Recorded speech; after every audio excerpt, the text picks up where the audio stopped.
اس کے جانے کے بعد کچھ تو ایسا ہوا تھا کہ نوشی آج انہیں پہلے جیسی نہیں لگ رہی تھی، مگر سمین کے سامنے وہ کچھ نہیں پوچھ سکتا تھا۔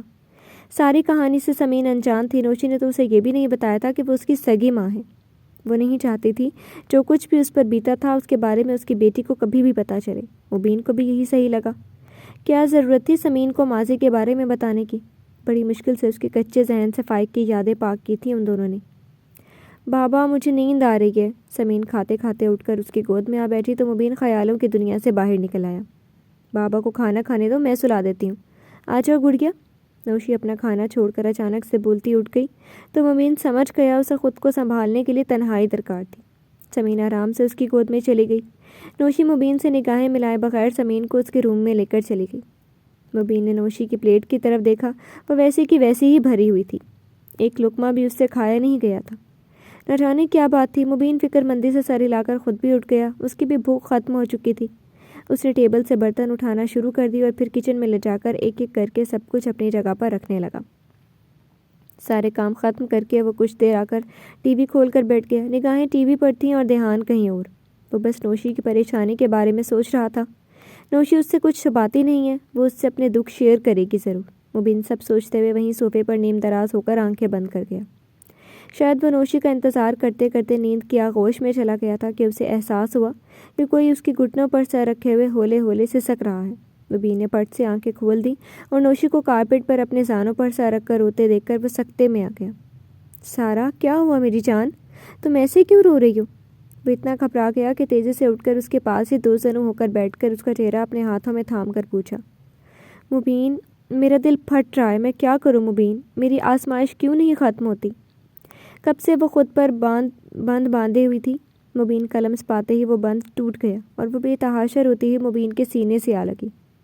کون آیا تھا یہاں سارا؟ اس کا یوں تڑپ تڑپ کر رونا مبین اسے خود سے لگا کر اس کا سر سہلاتے ہوئے سنجیدہ ہو گیا۔ سارا کے رونے میں اور تیزی آ گئی تو مبین نے اپنے ہونٹ بھینچ لیے۔ سارا، میں نے خود سے عہد کیا تھا تمہاری آنکھوں میں کبھی آنسو نہیں آنے دوں گا، اس لیے میں نے سمرا والی حقیقت تمہیں نہیں بتائی۔ میں جانتا تھا ایک بار پھر تم اس آزمائش میں گرفتار ہو جاؤ گی، ایک بار پھر سب کے چہرے تمہیں ماضی کی دردناک یادوں میں دھکیل دیں گے۔ وہ اس کا سر سہلاتے اپنے حصار میں لیا بہت زیادہ سنجیدہ تھا۔ نوشی نے روتے روتے اس کے سینے سے سر اٹھا کر مبین کا چہرہ دیکھا۔ کون آیا تھا، فائق یا؟ اس نے جملہ ادھورا چھوڑا۔ فائق آئے تھے مبین۔ وہ ایک بار پھر سسک پڑی اور اس کے سینے سے لگ گئی۔ مبین نے ایک گہری سانس لی اور آنکھیں بند کر کے اپنے اعصاب پر قابو پانے کی کوشش کرنے لگا۔ ایک بار سمرا سے ملے گی تو زین کی حقیقت بھی کھلے گی، اور زین سامنے آئے تو نہ جانے پھر کیا حالات ہوں۔ وہ مجھ سے چاہتے ہیں کہ میں سمرا سے ایک بار مل لوں مبین، اسے معاف کر دوں۔ کتنا آسان سمجھ لیا انہوں نے سب۔ کیا یہ آسان ہے مبین؟ اس عورت نے میری زندگی میں اتنے زہر کھولے ہیں کہ اب تک اس کی نیلاہٹ میرے وجود پر ہے۔ نوشی روتے ہوئے درد بھری آواز میں بول رہی تھی۔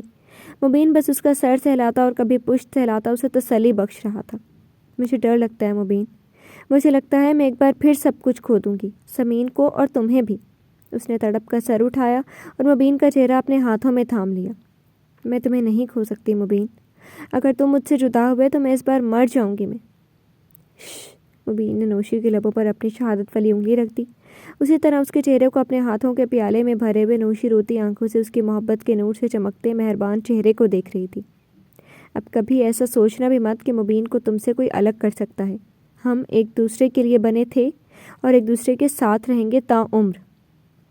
ہمارے ملنے میں ہاں راستہ سخت تھا، مصیبتیں بھی بہت جھیلی ہم نے، مگر ہم ایک ہوئے نا۔ وہ لبوں پر محبت سے پر مسکراہٹ لیے اسے دیکھ رہا تھا۔ نوشی نے روتے روتے ہاں میں سر ہلایا تو مبین کو اس پر ٹوٹ کر پیار آیا۔ جھک کر اس کی پیشانی پر اپنے لب رکھ دیے تو نوشی کے تڑپتے دل کو سکون سا ملنے لگا۔ مبین نے اس کی پیشانی سے لب ہٹا کر اسے دیکھا اور بولا، ہم دونوں کو ہمارے اللہ نے انعام کے طور پر ایک دوسرے کو بخشا ہے، اور اس کا بخشا ہوا تحفہ کبھی کوئی چھین نہیں سکتا۔ وہ اب بہت پیار سے اس کے بہتے آنسوؤں کو صاف کر رہا تھا۔ نوشی کو دل قرار سا ملنے لگا اور آنسو تھمنے لگے۔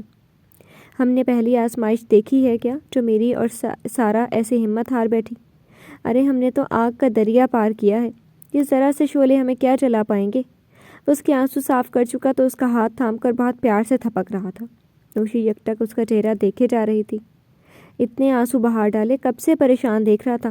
تم پہلے بتا دیتی تو میں اسی وقت فائق سے بات کر لیتا، اور اسے سمجھا بھی دیتا کہ وہ آئندہ سارا سے ایسی توقعات نہ رکھے۔ تم گئے تھے نا سمرا سے ملنے؟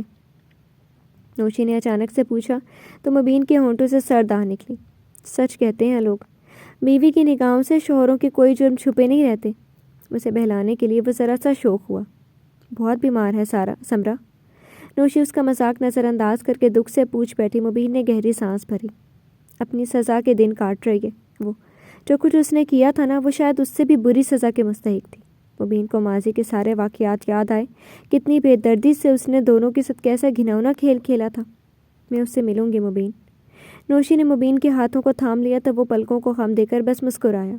مجھے کوئی اعتراض نہیں، لیکن وعدہ کرو اب رو رو کر مجھے تکلیف میں مبتلا نہیں کرو گی۔ معلوم ہے نا تمہارے آنسو میری کمزوری ہیں۔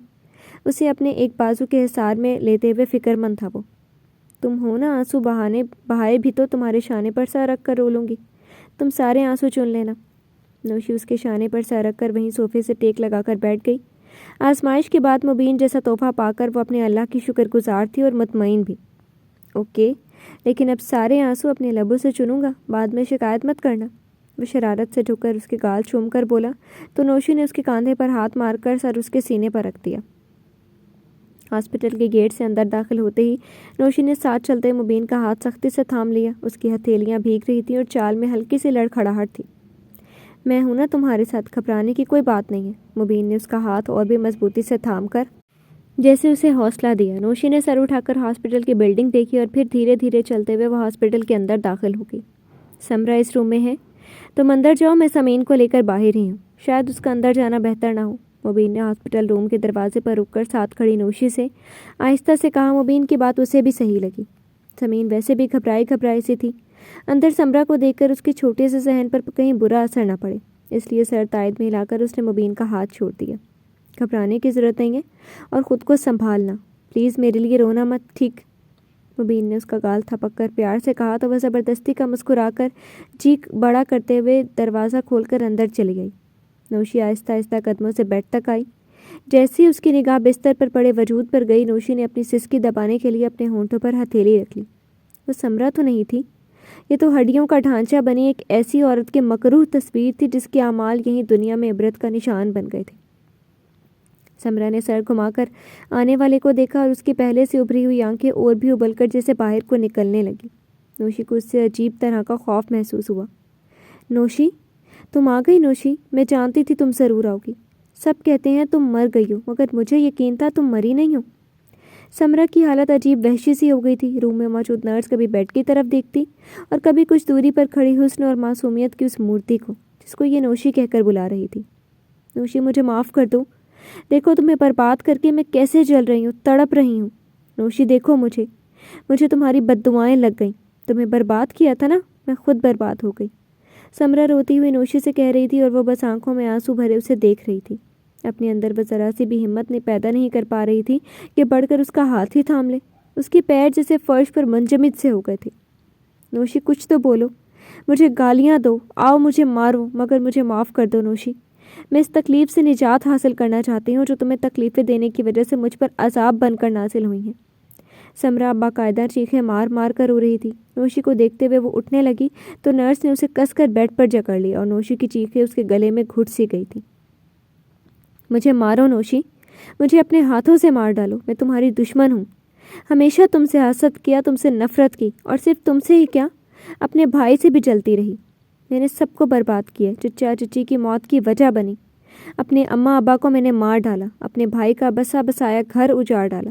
میں قاتل ہوں تم سب کی۔ آؤ مجھے مارو، ویسے ہی ذلیل کرو نوشی جیسے میں نے تم کو کیا تھا۔ سمرا کی سانسیں اکھڑ رہی تھیں مگر وہ بولتی جا رہی تھی، چلا چلا کر نوشی سے کہہ رہی تھی۔ نرس بھی بس اسے دبوچے ہوئے چپ چاپ تماشا دیکھتے ہوئے سوچ رہی تھی، کیا ایک عورت اتنی بھی ظالم ہو سکتی ہے کہ اپنوں کو ہی برباد کر دے؟ نوشی کی برداشت اب جواب دینے لگ گئی تھی۔ وہ بیڈ تک آئی، لرزتی آواز میں بس اتنا کہا، میں نے تمہیں معاف کیا سمرا، اور میرا خدا بھی تمہیں معاف کرے، بس یہی میری دعا ہے۔ نوشی بول کر منہ پر ہاتھ رکھ کر ہاسپٹل روم سے باہر نکلتی چلی گئی۔ پیچھے سمرا چلا چلا کر روتے ہوئے بے قابو ہوئی تو آخرکار نرس نے اسے بے ہوشی کا انجیکشن لگا کر خاموش کروا دیا۔ جیسے ہی نوشی گراؤنڈ میں نظر آئی، بے قراری سے ٹہلتا مبین تیزی سے اس کی طرف بڑھا، آ کر سیدھے اسے اپنے حصار میں لے لیا۔ تم ٹھیک ہو نا سارا؟ اس کے چہرے کی زرد ہوتی رنگت، قدموں کی لڑکھڑاہٹ اور ہراساں سا انداز مبین نے فکر مندی سے نوشی کو دیکھا۔ مبین مجھے لے چلو یہاں سے، میرا دم گھٹ جائے گا۔ اس کی حالت بالکل ٹھیک نہیں لگ رہی تھی۔ اس کی آواز میں کپکپاہٹ تھی اور دل تھا کہ جسے کوئی مٹھی میں مسل رہا تھا۔ ہاں چلتے ہیں، سمین وہاں کھیل رہی ہے، اسے لے لیں۔ وہ جلدی سے اس کا ہاتھ تھام کر ایک طرف بنے بچوں کے کھیلنے کے لیے بنے پارک کی طرف بڑھ گیا۔ فائق سمرہ کے لیے دوائیں لے کر اس کے پاس جا رہا تھا کہ اس کی نگاہ اچانک بچوں کے ساتھ کھیلتی سمین پر پڑی تو دل میں چھپی باپ کی محبت انگڑائی لے کر جاگ گئی۔ ان کی اور نوشی کی کاپی، ان کی اپنی بیٹی جس سے دور رہ کر وہ کیسے جی رہا تھا وہی جانتا تھا۔ فائق سمین کو دیکھ کر سب کچھ بھول کر بے صبرانہ اس کی طرف بڑھا۔ بس ایک بار اسے دیکھنے اور چھونے کی چاہ میں وہ اس کے پاس آ گیا۔ انکل میرا بال دے مجھے۔ اس کے قدموں میں شاید اس کی بال آ گئی تھی کہ سمین دوڑ کر اس کے پاس آ گئی۔ سمین میری گڑیا۔ وہ بے تابانہ پنچوں کے بل سمین کے پاس بیٹھا ہی تھا کہ پیچھے سے مبین نے سمین کو پکارا تھا۔ فائق کو جھٹکا لگا۔ پل میں حقیقت اپنی ساری تلخیوں سمیت اسے ہوش میں لا گئی۔ وہ سمین پر حق کھو چکا تھا۔ یہ یاد آتے ہی وہ آنسو چھپا کر بہت تیزی سے اٹھ کر مبین کی طرف مڑا۔ جیسے ہی مبین اور نوشی کے چہرے پر اس کی نگاہ گئی، اس کے قدم خود بخود اپنی راہ کی طرف پلٹ گئے، مگر جاتے جاتے بھی اس کی آنکھوں کا درد نوشی کی نگاہوں سے چھپا نہیں رہا۔ اس نے ایک نگاہ جاتے ہوئے فائق کی پشت کو دیکھا اور دوسری نگاہ سمین کو جو مبین کی گود میں چڑھ چکی تھی۔ اگر اللہ نے مجھے موقع دیا تو فائق، میں یہ امانت آپ کو واپس لوٹا دوں گی۔ آپ کی تنہائی سمین کے ہی دم سے دور ہو سکتی ہے، مگر وہ دل میں سوچ کر اداس ہو گئی، مگر کیسے؟ فی الحال اس کے پاس کوئی راستہ نہیں تھا، لیکن اسے نہیں معلوم تھا کہ ایک دن اس کے دل سے نکلی کہ تمنا اللہ بڑے خوبصورت انداز میں پورا کر دے گا، الیار کو سمین کا بنا کر۔ ان دو دلوں کو آپس میں محبت کی زنجیروں سے جکڑ کر وہ نوشی اور فائق دونوں کے دلوں کو مطمئن کر دے گا۔ جی تو فرینڈس، کیسی لگی آپ کو ایپیسوڈ؟ امید ہے آپ کو پسند آئی ہوگی۔ کمنٹ سیکشن میں اپنا ریویو دینا مت بھولیے گا۔ پھر حاضر ہوں گے نیو ایپیسوڈ کے ساتھ، تب تک کے لیے اجازت دیجیے۔ شکریہ۔